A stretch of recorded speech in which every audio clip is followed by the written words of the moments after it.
माता भगिनी।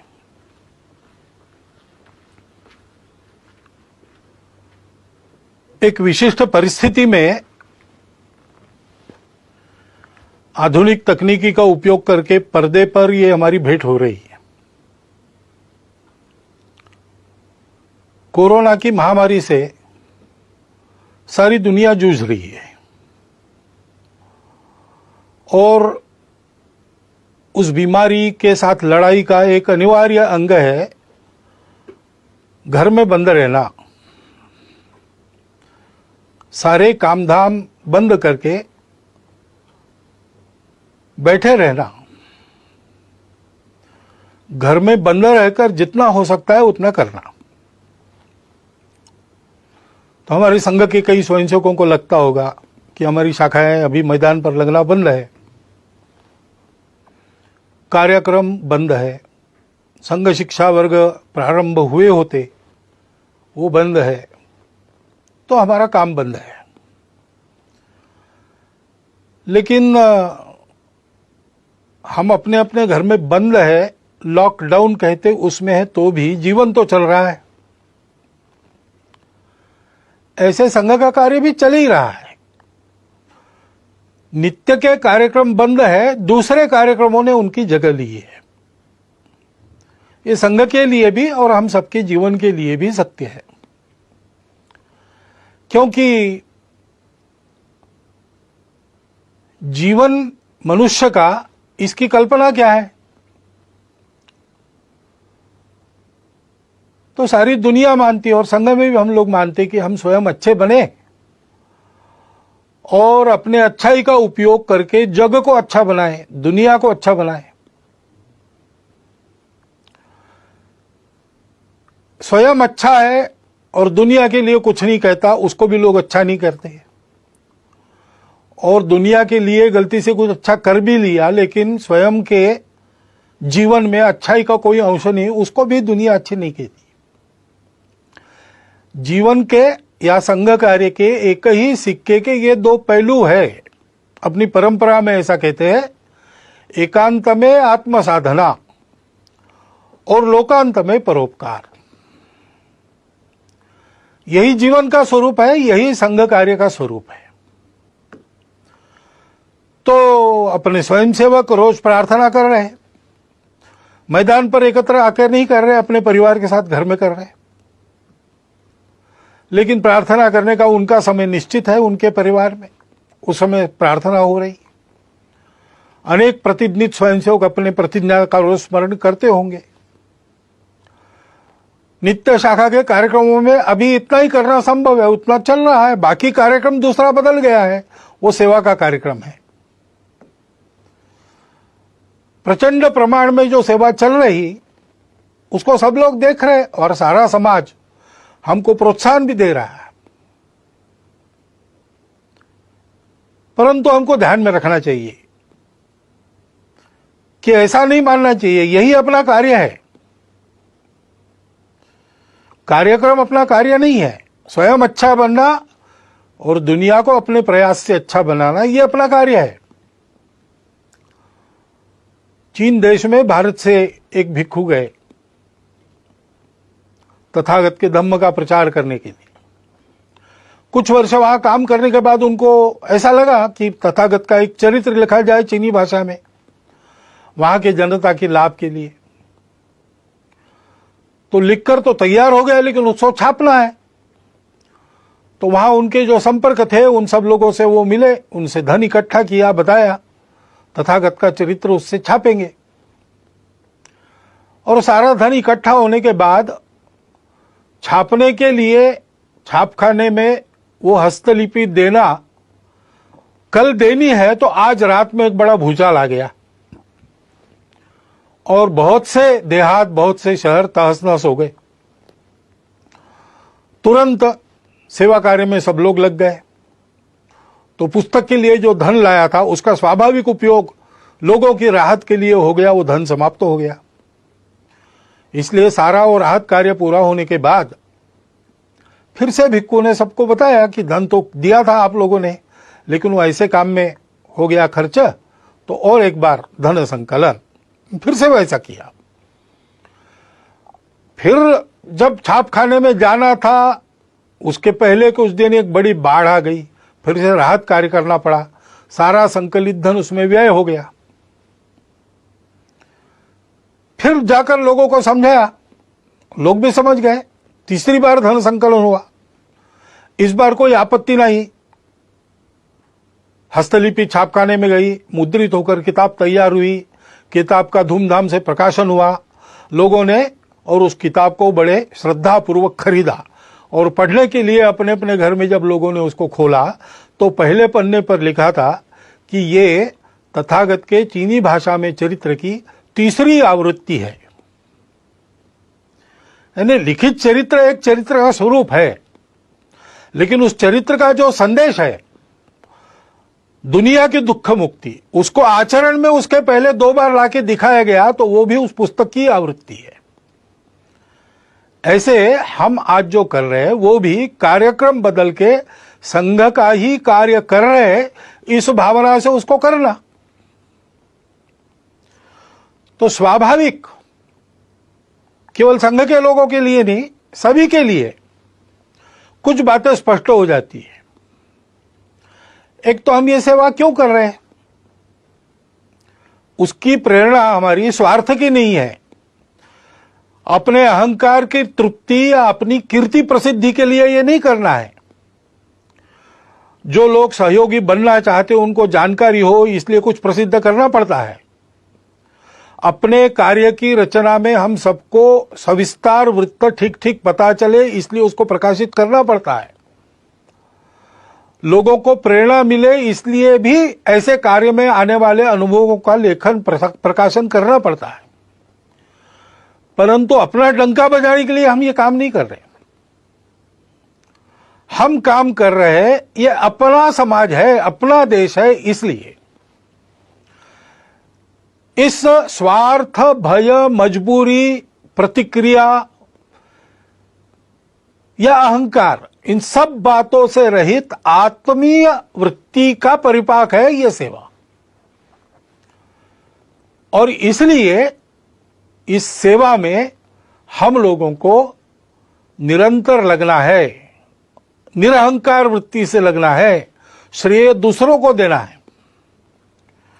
और अभी ये जो विशिष्ट आपत्ति है, उसमें जो सेवा करनी है, उसमें लोगों का प्रबोधन भी करना पड़ता है, कई बातें बतानी पड़ती है। तो बताने का परिणाम तभी होता है जब हम उसका पालन करते हैं। और इसलिए कोरोना की महामारी के समय में अपने स्वास्थ्य को सुरक्षित रखने के जो जो नियम विहित है और हम लोगों को बताने वाले हैं, उन सबका पालन पहले अपने को करना है। वो पालन करते हुए भी हमको काम करना है।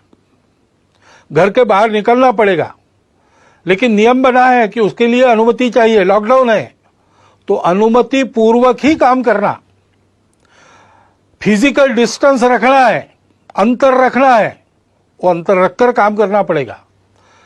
छोटी छोटी बातों में भी सहज रहकर स्वयं उसके पालन का उदाहरण बनकर हमको लोगों को बताना है। और हम ये कर सकते हैं। महामारी नई है, उसने कहर मचाया है, लेकिन उससे डर जाने की आवश्यकता नहीं है। डरने से काम नहीं होता, डरने से संकट का बल ज्यादा बढ़ता है। अपना संतुलन कायम रख के, मन में भय का लवलेश न रखते हुए, ठंडे दिमाग से कौन से उपाय करने हैं, कैसे करने पड़ेंगे, क्या क्या करना पड़ेगा, इसकी योजना बनाकर हम काम करते हैं तो वो काम यशस्वी होता है।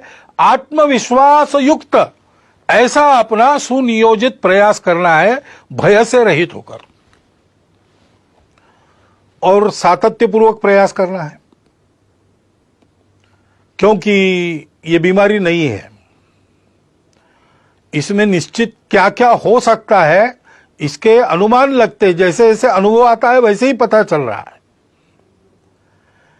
और इसलिए अब ये कितना चलेगा पता नहीं, जल्दी से जल्दी समाप्त हो, ये पूरा प्रयास हम करेंगे। लेकिन जितने दिन चलेगा उतने दिन पीड़ित लोगों को राहत देने के और ये बीमारी न फैले उसके प्रयास जारी रखने पड़ेंगे। बीच में ही छोड़ दिया तो यशस्वी नहीं होंगे। एक आदमी सब तरफ से कंगाल हो गया, निराश हो गया, उसको ऐसा लगा हम आत्महत्या करेंगे, लेकिन कुछ उसके जेब में पैसा था, कुछ दिन जीने का सामान उसके पास था, तो उसको ऐसा लगा कि पहले इसको खर्चा कर देते हैं और बिल्कुल ही कफलक होकर मर जाएंगे।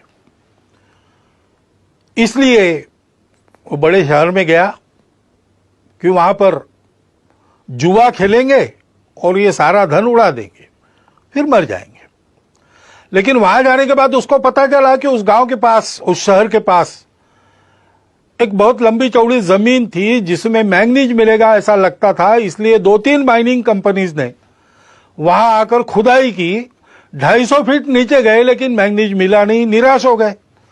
इसलिए उसका लीलाव वो करने वाले थे, तो उसको लगा कि ये भी एक जुआ है, चलो जाके बोली बोलेंगे। अब इतना तो धन नहीं था उसके जेब में कि इतनी बड़ी जमीन खरीदी कर सके, लेकिन वो 250 फीट की जमीन नहीं थी, 250 फीट का लंबा चौड़ा गहरा गड्ढा बना था। उसको कौन खरीदेगा? उस नीलाम में कोई आया ही नहीं, यही अकेला पहुंचा। इसलिए इसके जेब में जितने पैसे थे उतने में उसकी जमीन हो गई।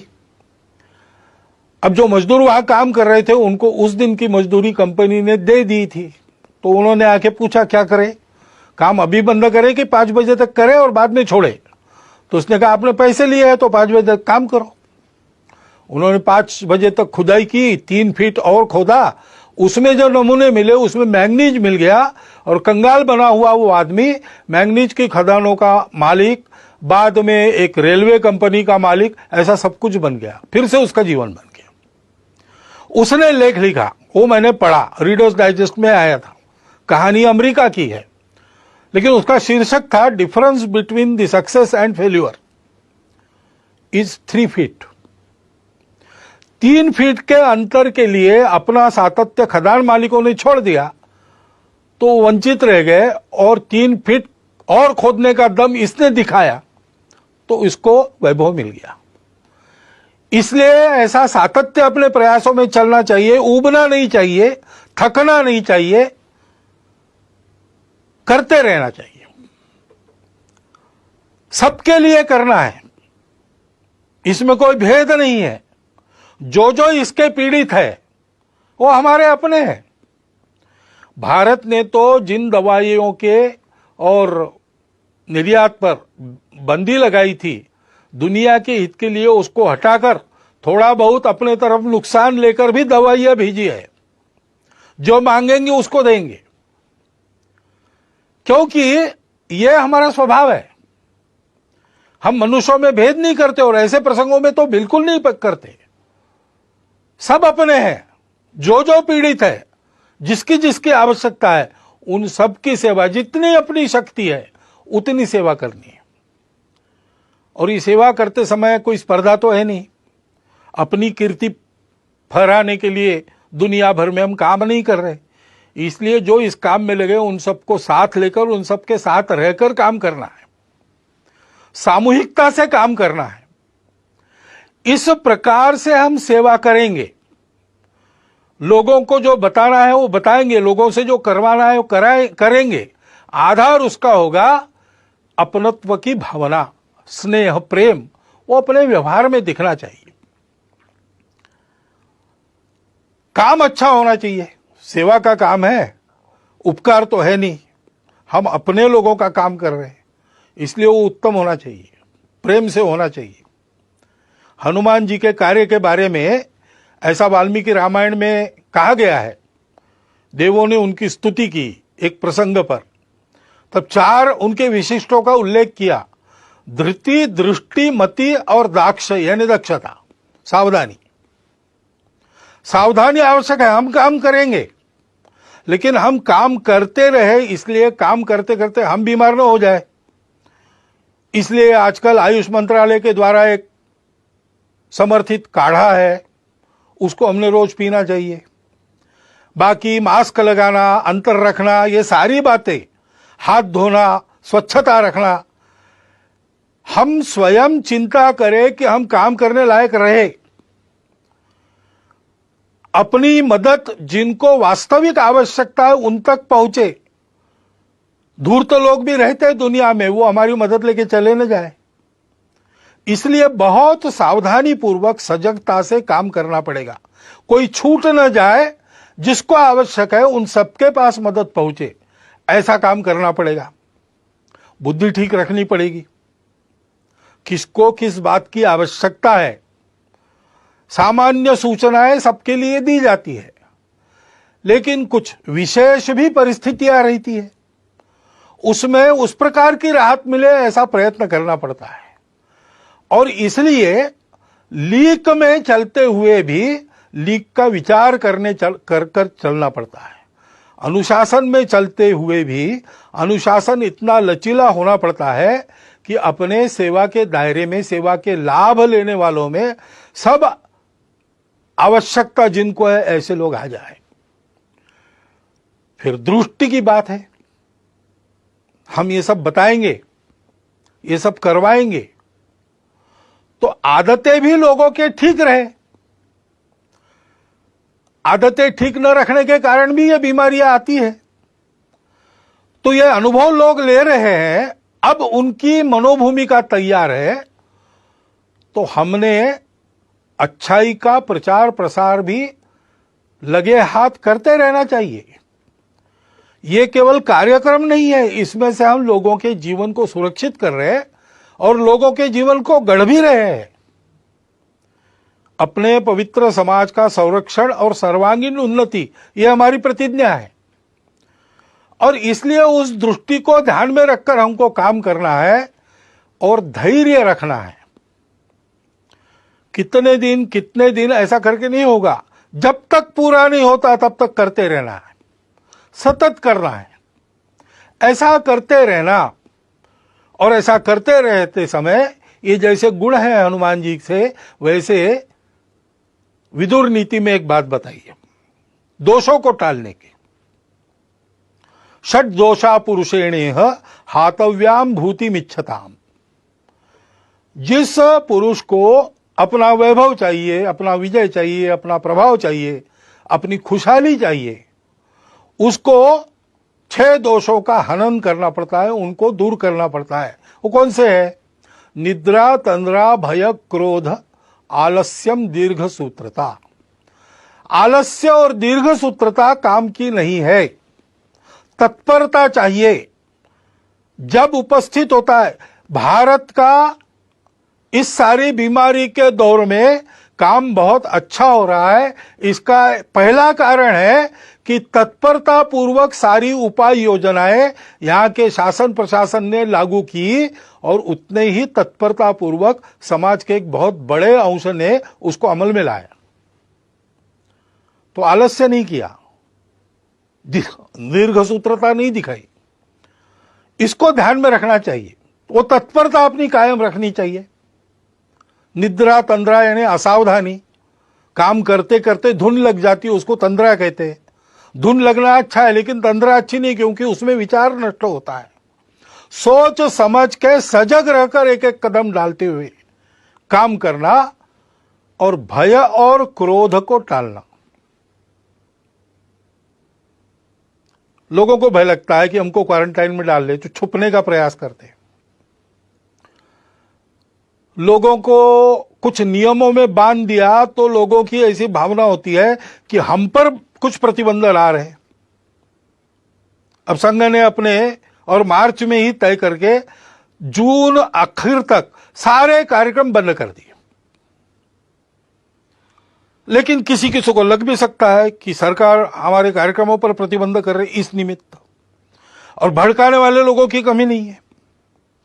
उसके कारण क्रोध पैदा होता है, क्रोध के कारण अविवेक होता है, फिर अतिवादी कृत्य होते हैं। हम जानते हैं कि इसका लाभ लेने वाली ताकत है और वो प्रयासरत है। जिस प्रकार इस कोरोना के बीमारी का फैलाव अपने देश में हुआ है, उसमें एक कारण यह भी है। परंतु 2 बातें ध्यान में रखनी चाहिए। जैसे इन सब का पालन सकारात्मक भाव से करना, इस पर क्रोध नहीं करना, इससे डर नहीं मन में रखना, वैसे अगर किसी ने भयवश या क्रोधवश कुछ उल्टा सीधा कर दिया तो उस सारे समूहों को ही एक माप में लपेटकर उससे दूरी बनाना, ये भी ठीक नहीं। सर्वत्र दोष रखने वाले लोग होते हैं। सामान्य लोगों के मन में कुछ आ सकता है। सामान्य लोगों ने सबने ये खबरदारी लेनी चाहिए कि ये अपने देश का विषय है, देश हित का विषय है, इसमें हमारी भूमिका सहयोग की ही होगी, कभी भी विरोध की नहीं होगी। मन में किंतु परंतु है, उसका लाभ लेकर द्वेष क्रोध को भड़काने वाले लोग हैं, उनके खेल चल रहे। स्वार्थ के कारण भारत तेरे टुकड़े होंगे ऐसे कुविचार रखने के कारण बहुत सारे लोग ऐसा प्रयास करते हैं। राजनीति भी बीच में आ जाती है। ये जिनको करना है, जिनका चलता है उनको चलता रहे, इससे बचना। ये लोग अपना कुछ बिगाड़ न ले, इतनी सावधानी और इतना बल सजग जागृत रखना। लेकिन हमारे मन में इसके कारण प्रतिक्रियावश कोई खुन्नस, कोई दुश्मनी होनी नहीं चाहिए। भारत का 130 करोड़ का समाज भारत माता का पुत्र है, अपना बंधु है। इस बात को ध्यान में रखना चाहिए। भय और क्रोध दोनों तरफ से नहीं करना चाहिए। और जो जो अपने अपने समूह के समझदार लोग हैं, नेतृत्व करने वाले लोग हैं, उन्होंने इससे अपने समूह को बचाना चाहिए। और ऐसे भय या क्रोधवश होने वाले कृत्यों में हम लोग नहीं है, हम लोगों को नहीं रहना चाहिए, ये अपने अपने समाज को सिखाना चाहिए। ऐसा नहीं करते तो क्या होता है? भारत के समाज को अतिशय वंद्य ऐसे 2 सन्यासियों की हत्या यहां महाराष्ट्र में हुई। अब उसको लेके बयानबाजी वगैरह चलती है, उसको एक बाजू रख दिया जाए, परंतु यह कृत्य होना चाहिए क्या? कानून व्यवस्था को हाथ में लेना चाहिए क्या? ऐसा जब होता है तो पुलिस ने क्या करना चाहिए? ये सारी बातें सोचने की बातें हैं। ऐसे संकट के घड़ी में और ऐसे मन में कुछ किंतु परंतु रहते हैं, रह सकते हैं, अपेक्षित नहीं है, स्वाभाविक है। लेकिन उनके चपेट में न आके हम लोगों को सारे भेद की, स्वार्थ की प्रवृत्तियों को अलग रखकर उनसे बचते हुए, उनको उभरने न देते हुए देश हित में सकारात्मक बनकर ही आगे बढ़ना चाहिए। भय क्रोध, ये जो 2 दोष है, उसको टालना चाहिए। उन सन्यासियों की हत्या हुई, पीट पीट कर मार डाला गया। निरुपद्रवी लोग थे, किसी का कोई अपराध उन्होंने किया नहीं था। धर्म का आचरण करने वाले, धर्म का आचरण फैलाने वाले थे, मानव पर उपकार करने वाले लोग थे। उसका दुख हम सबके मन में है। 28 तारीख को उनको श्रद्धांजलि देने के लिए हिंदू धर्म आचार्य सभा ने कुछ आह्वान भी किया है। विश्व हिंदू परिषद ने जो कार्यक्रम भी दिया है, उसका हम सब लोग पालन करेंगे। उनकी स्मृति में अपनी श्रद्धांजलि व्यक्त करता हुआ इस विषय में मैं आगे बढ़ता हूं। धैर्य रखकर सारी बातें करनी चाहिए, क्योंकि ये बीमारी जाएगी, लॉकडाउन की आवश्यकता नहीं रहेगी। लेकिन जो अस्ताव्यस्त हो गया, उसको ठीक करने में समय लगेगा। हमने देखा है कहीं कहीं ऐसा हुआ भी है कि थोड़े से बंधन शिथिल होने के बाद एकदम भीड़ हो गई, फिर से उनको तितर बितर करना पड़ा। ये अविवेक हो सकता है समाज में। सामान्य व्यक्ति को ऐसे समय में दिशा देने वाले लोग होने पड़ते हैं। अब विद्यालय खुलेंगे तो फिजिकल डिस्टेंस मेंटेन तो करना पड़ेगा आने वाले समय में कई दिनों तक। उसकी व्यवस्था कैसे होगी वो बताना भी पड़ेगा। समाज के लोगों को इकट्ठा के ये कैसे हो सकता है सोचना भी पड़ेगा। विद्यालय में, विद्यालय के आसपास के परिसर में छोटी संख्या में क्लासेस लगा सकते हैं क्या?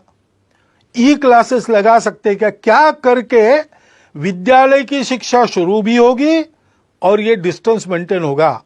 बाजार वगैरह शुरू होंगे, लेकिन लोग इस अंतर को कायम रखने का पालन करेंगे। फैक्ट्री उद्योग शुरू होंगे तब भी भीड़ नहीं होगी, अंतर रखकर अनुशासन से लोग चलेंगे। इसके लिए चिंता करने की आवश्यकता है। यानी राहत पहुंचाने का काम शायद कम हो सकता है, परंतु फिर से ये बीमारी न आए, उतावली न हो, इसके लिए समाज को दिशा देने का काम हमको करते रहना पड़ेगा। ये सारे काम होने हैं तो समाज में एक सद्भाव, सदाचार, सहयोग का वातावरण बनना चाहिए। समाज के सारे जनमान्य लोगों को इकट्ठा करके उनके द्वारा ये बात करवानी होगी, संवाद रखना पड़ेगा।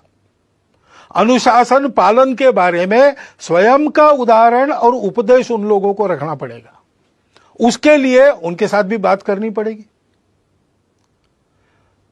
लोगों की क्षमता, प्रतिकार क्षमता बढ़े। कई आयुर्वेदिक उपाय है, योग है, व्यायाम है, तरह तरह के प्राणायाम है। उपाय तो अपना स्वास्थ्य मंत्रालय भी बता रहा है और जगह जगह के चिकित्सक भी बता रहे हैं। उसका नित्य नियमित आचरण करने का एक क्रम कुटुंबों में चलना चाहिए। कुटुंबों में संस्कार का वातावरण होना चाहिए। शांत दिमाग से किसी भी भय यानी पैनिक के चपेट में हम न आते हुए जो करना है वो कर्तव्य ठीक से करना, इस प्रकार का स्वभाव बनने के लिए कुटुंब में भी उस प्रकार के स्वभाव का संस्कार होना चाहिए। इसके हमको प्रयास करने पड़ेंगे और प्रयास में वही क्रम रहेगा। हमको उदाहरण बनना पड़ेगा, हमको समुपदेशन करना पड़ेगा, हमको अपनी सेवा से सबको जोड़ना पड़ेगा और सबका सहयोग जुटाना पड़ेगा। ये बीमारी पहली बार आई है इस प्रकार की सारे दुनिया में एक साथ। शायद ही पिछले और कुछ शतकों के इतिहास में विश्व पहली बार ऐसे संकट का सामना कर रहा है। तो संकट तो है और हम लड़ तो रहे, लेकिन ये संकट कुछ सिखा भी रहा है। जैसे प्रधानमंत्री ने ही पिछले दिनों में कहा सरपंचों को कि ये संकट हमको स्वावलंबन की सीख दे रहा है।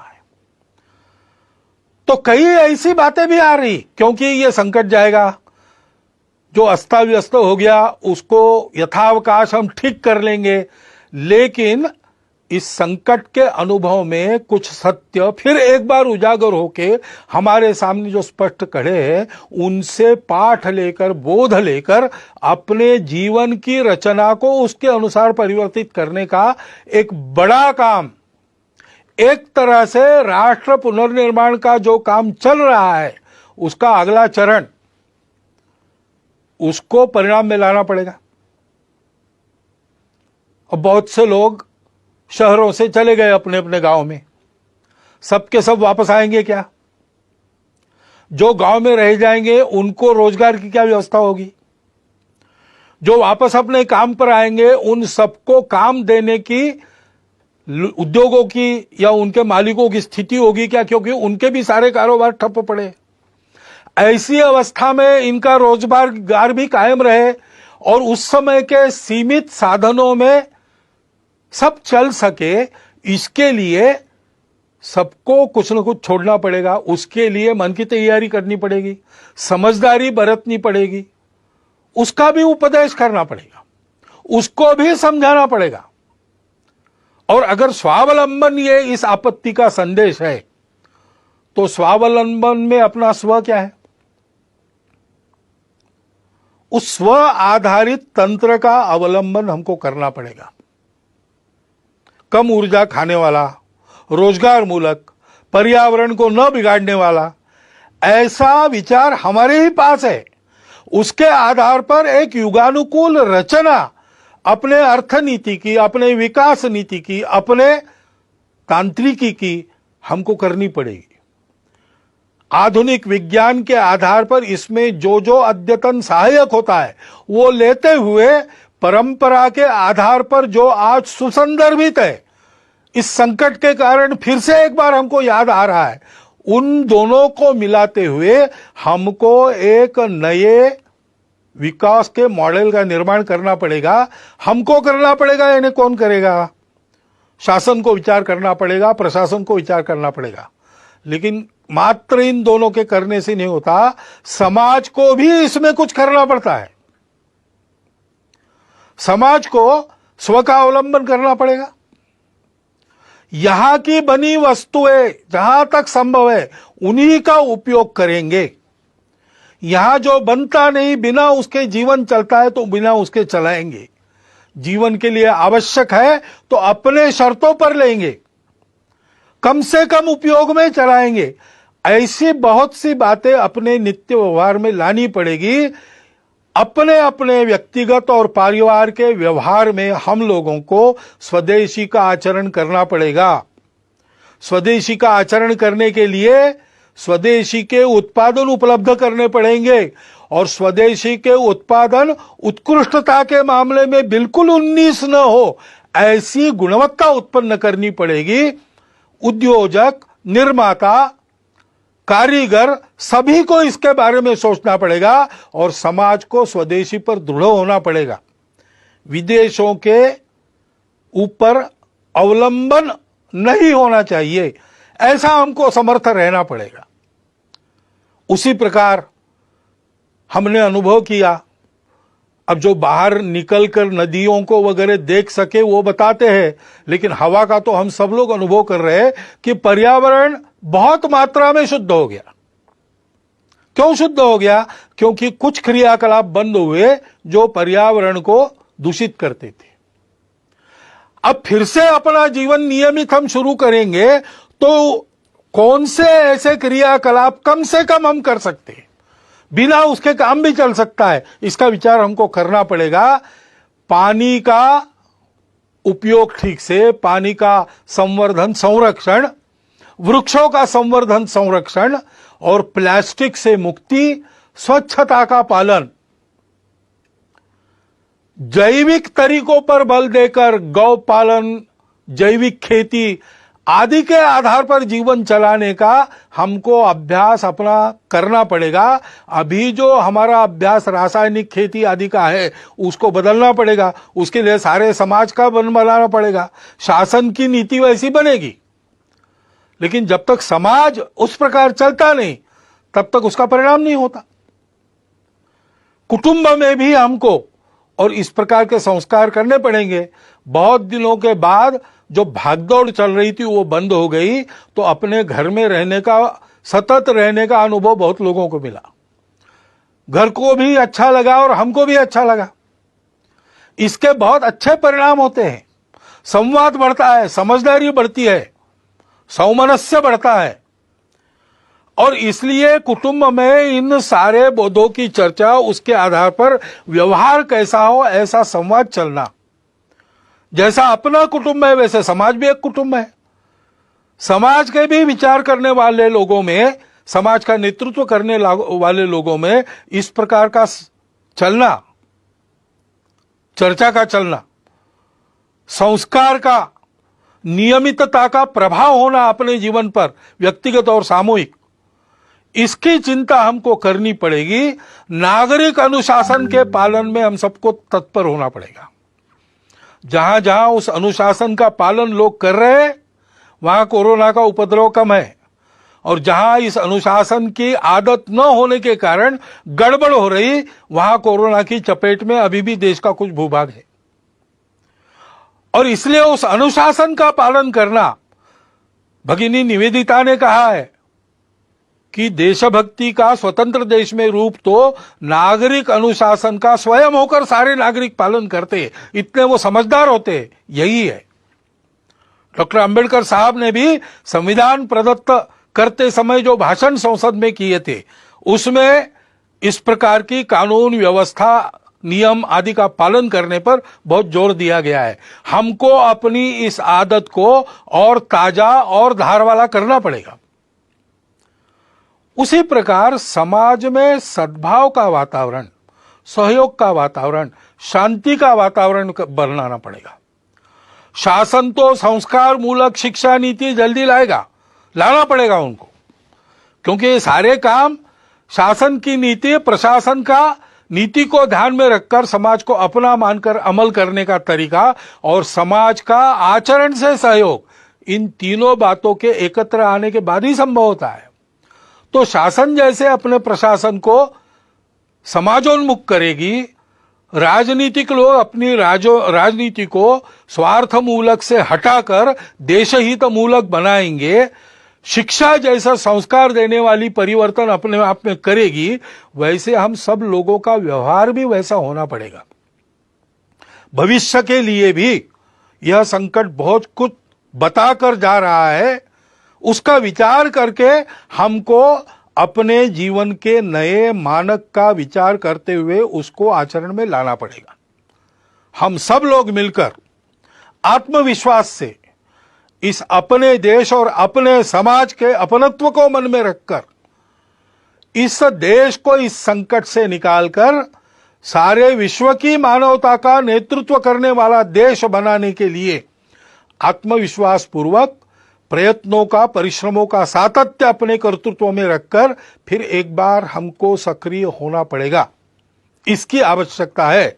हमारी भूमिका विश्व में और अपने देश में हम सब की यही है कि इस संकट को अवसर बनाकर हम एक नए भारत का उत्थान इस सारे संकट को अवसर बनाकर उसमें से करें, ऐसी हमारी भूमिका हो। इसलिए जो मेरे विचार में आवश्यक बातें मुझे लगती थी वो मैंने आपके सामने रख दी है।